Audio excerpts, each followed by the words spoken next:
Hi guys, welcome back to Geeks Wargaming and the final part of the Clash of Arms video series. So here it is. This is the culmination of all my hard work over the past few months. Lots of new units in there, some revamped units, but I'm really happy with how this force has sort of come together and how it actually looks on the table. This is the first time that I've actually got it all out together like this, so it does actually look like a really the intimidating footprint of an army. I think it also looks like something that would be quite interested from my opponent's point of view to actually play against. Yes, it's got quite a few Dreadnoughts in it, but it's also got lots of other sort of units which aren't as, you know, super powerful, which can be blown up quite easily. So that's always fun, isn't it? Blowing up your opponent's models. That's what we want to do. So I'm going to take you through the force. It is exactly 3,000 points, and it is led by my Praetor. He is just on the front right-hand side of the screen as you're looking at it, I believe. So the Praetor has been upgraded to be a Forge Father, which is a Iron Hands specific upgrade. It basically makes him a lot more tanky. He gets 5-up Feel No Pain. He gets the Machinator Array, which is the one that you get on the Forge Lord. So he gets that. So he gets basically a Praetor stat line with sort of the Forge Lord upgrade bits as well. So he's quite cool like that. He's equipped with a Paragon Blade as well, and then obviously his Combi Bolter. Next to him, second in command, is the Moritat. And again, this is a Iron Hands specific rule, but anywhere that there is a plasma pistol, you can upgrade it for free to a grav pistol, which makes a Moritat very, very interesting. I have used him in a recent battle report, so if you haven't checked that out, go and definitely check that out. You'll see him go to work in that battle report. The Moritat as well, he does actually come with a chainsword. I haven't modelled him with a chainsword, but instead I've got sort of the little, it's like a little servo arm, which I'm using as kind of his proxy as a chainsword. For troops, I have got 2 squads of tactical marines. They're pretty much identical, just apart from the sergeants. So the sergeants, one of them has got a chainsword, and the other one has a Power Fist. There isn't a Vexilla in the Power Fist squad. It was just the way that I'd modelled it to look cool, basically. I am using the Iron Hands specific Rite of War, which then enables me to take my Medusan Immortals, which are the breacher looking guys at the back there. I can actually take them as troops, and they do get line as well. So I've actually got sort of 3 squads of scoring units in this army, which I think will be quite helpful. Medusan Immortals are very, very tanky as well. A little bit on the expensive side. I think that squad's about 270 odd points or something stupid like that for a 1 wound marine. But they're quite tanky. They do get Feel No Pains and bits and bobs like that. So they're quite good. They've been upgraded in the squad to take Grav Shredders, which again are an Iron Hands specific weapon. It is basically like a Grav gun, however it is slightly shorter range. It goes from being heavy to assault, and it becomes assault 2.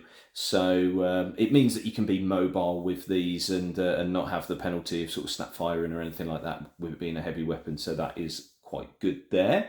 Next to them we have the Gorgon Terminators. The sergeant is the Hammer Bearer, so he has a Thunder Hammer. I think Gorgon Terminators, I quite like them. They're quite a cheap Terminator unit. They're not as elite as other sort of chapter specific Terminators from the point of view of they've only got weapon skill 4. However, they're basically in like a Tartarus pattern armor. But they do get Feel No Pain, and also if you shoot them you have to take a blind check as well, which can then obviously reduce weapon skill and ballistic skill of the target if they fail a blind check. So that can kind of help even the odds if they're about to sort of, charge into something, if it's got reduced weapon skill anyway. I've upgraded the squad. It usually comes with 5. Obviously, I've taken an extra 1. And the reason I've taken that is because the squad can actually take a grav gun or a grav shredder for every 3 in the squad. So 6-man squad, I can take 2 grav guns. So that's what I've done there. I haven't taken the grav shredder because obviously they get, is it relentless or something, so they can move and fire their heavy weapons anyway. Yeah, just the 2 guys there. One of the guys with the grav gun has got a power fist as well, just on the front row that you can see that. And the rest of the guys are just kitted out with what their standard equipment, which is basically the power axes. So that's my first of the elite squads. They are riding in the dedicated transport, which is the Spartan. Now, I've broken the golden rule here with Spartans. I had to find some points somewhere to fit this army in as I have. So it hasn't got a flare shield, which I am cringing about a little bit, but we'll just have to see how it goes. Iron Hands vehicles, they do get it will not die, which is going to help them maybe. So, hopefully I just lose whole points on it rather than it getting sort of auto popped on a 6 or anything like that. So we'll just have to see how that goes. As I said, I think I'm probably going to regret it, but hey ho. Just going back to the Immortals, dedicated transport for the Mortals is the Land Raider behind those as well. That's obviously not a Forge World specific Proteus Land Raider, but I've used the one which has got the spaced armor, which is an old Forge World kit. I thought that made it look a little bit more Heresy. I haven't bought the new Proteus kit yet, but I do intend on adding some of those in the future. My two troop squads as well, obviously they've got dedicated transport of the rhinos. So I've kind of reworked the rhinos just to sort of bring them up to sort of my painting level. I painted quite a few of the units in this army when I first got back into the hobby about, I don't know, 10 years ago, probably more than 10 years ago actually. So they weren't quite up to my standards. So I have actually sort of weathered them down a bit more and put a bit more highlights in and use some pigment for on the tracks and things like that, just to bring them in line with the rest of the army. So that's them. My other elites, I've got the 2 Dreadnought, Contemptor Dreadnought talons. So they're kind of what you see is what you get. So there's a melter gun, multi-melter, and then in the power fist, they have actually got grav guns. Really like grav guns. The grav pulse makes it very awkward for your opponent to actually move around the battlefield. It kind of leaves the template down and it becomes difficult and dangerous terrain. They also have to take, I think it's either a leadership test or an initiative test. And if they fail that, then it halves their weapon skill as well. So good if I'm about to sort of charge into something. I can really put pressure on them in close combat as well if that goes off.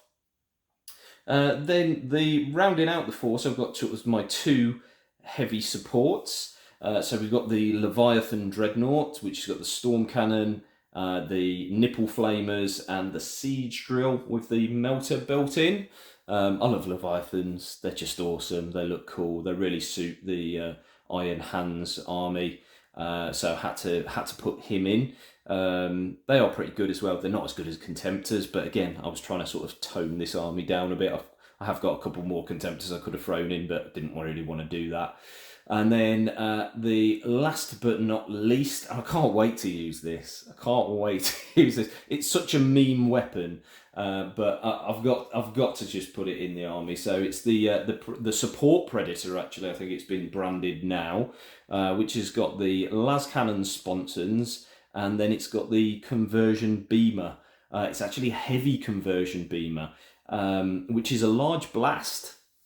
So can do quite a bit of damage. It's one of these weapons where it gets stronger the further away your target is. But anything that's over, I think it's about 24 inches, which is probably around about the range that you're going to be shooting, is going to be taking a pretty high strength hit anyway. I think it's strength 9, I believe, and then AP 4. So that's the downside. But again, it does cause blind, so can help in a support role. Hence the support predator, I guess.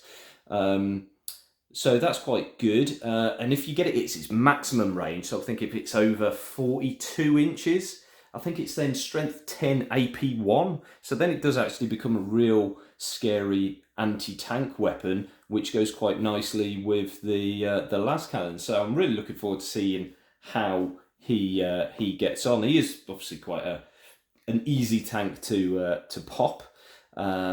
But yeah, let's just see how it goes. So that's it, guys. That's the army. Hopefully you like it. Comment down below. Let me know what you think.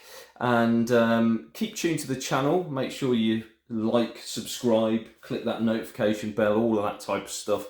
Because I will be doing a review video after I come back from the Clash of Arms event. Where you'll find out how I got on and who I faced, etc, etc. So thanks for watching, guys, and I'll see you in the next one.